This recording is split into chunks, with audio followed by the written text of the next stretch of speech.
Hello fellow YouTubers, Bear Prepper here. I promised to show you my big loaf pan in action.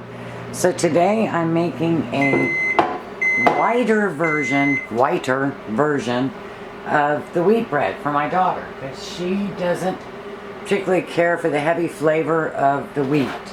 So what I have ground up here is I have more than I need, of course. I did 3 cups of white wheat, 2 cups of 7 grain, and 2 cups of red wheat. And I'm going to put 2.5 cups of flour in with 1/3 cup of oil, 1/2 cup of honey, and 2 3/4 cups of water.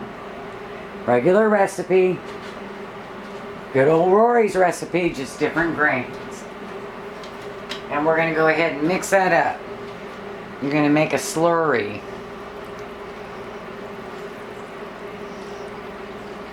Get that all mixed up in there. And you're using warm water, a little warmer than what you would use on a baby's bottle. So test it on your wrist. If it's just slightly warmer, I found that works really good as a measurement for me.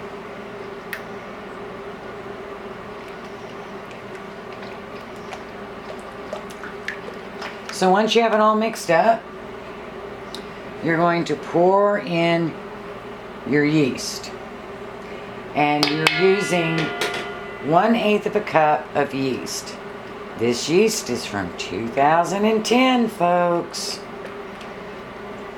I guess that's a little bit past the 1-year use date, so you'll get to see how well it works. And yes, I have stored this in the refrigerator, so that might play a part in extending the life. And now we're going to cover this with saran wrap and let it sit for 15-20 minutes. So now that that has started to rise, we are going to add that to our mixer with enough flour.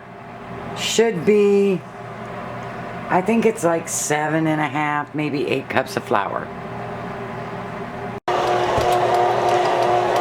So I actually used 7.5 cups of flour. And so that brings it to a total of 10 cups of ground flour. Now every flour is a little differently. So if you're using all red wheat, it's going to absorb at a different rate. So now we're going to let this go until the gluten start relaxing, about 10 to 15 minutes.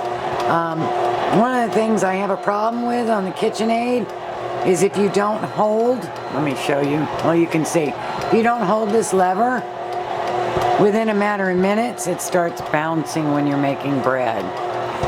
And then this will just slide off and it'll start doing that.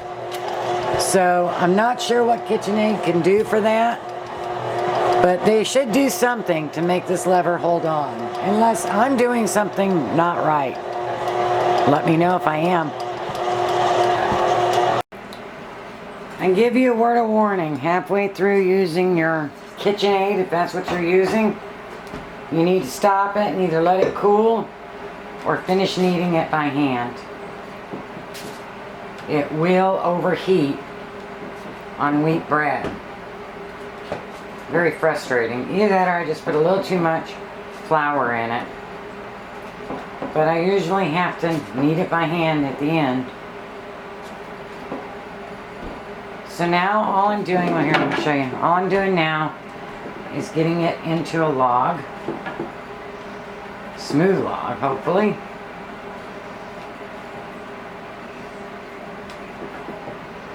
And I want to get it the length of the pan.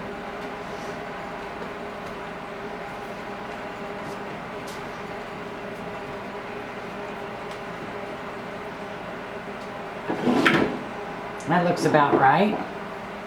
And it's a very well greased pan because it has sharp edges. Plop it in there. And we're going to let it rise until double. I'm going to cover it with saran wrap. Same saran wrap I used earlier. So now it's time to put it in the oven. Take the saran wrap off. I know you can't see it. You'll see it in a second. I take my frying pans out. Now you always want to start this in a cold oven. Isn't that beautiful? Been rising for about 45 minutes. Almost tripled in size. And we're going to cook it for 20 to 30 minutes at 350. Always, always start in a cold oven. We'll show you when it's done. Alright, so it's time to take it out of the oven. It's been 30 minutes. Smells wonderful in here. And what you're going to do is you're going to lay it on its side. But first, I want to put some butter on it. We like a soft crust, not a crackly one. So we'll, put some butter on it. Let that absorb into it just a little bit. It'll soften up that crust on top. Ouch. And be careful, don't burn your arm on the pan that's sitting behind you.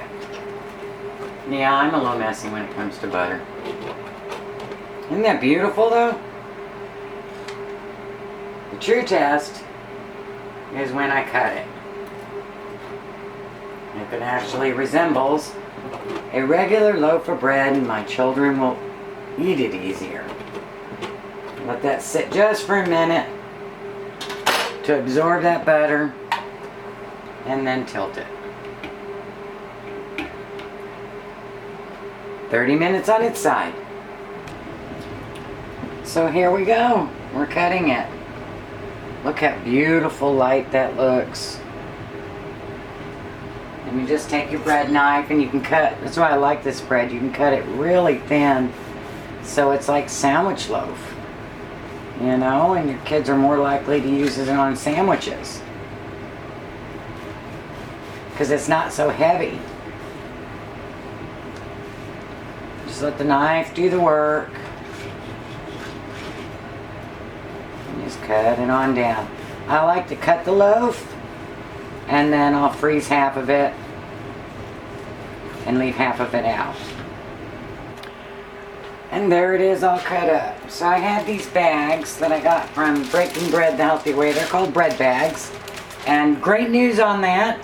They're getting ready to start the co-op up again. Rory and Jeremy are going to do it, and I am so excited because we'll be able to get our wheat and everything again and our number 10 cans. So I'll let you know as soon as we know when they're opening. It's going to be a co-op, so you'll just pick up what you need. And so you want to put it in the bags. Now I like to put the crust down.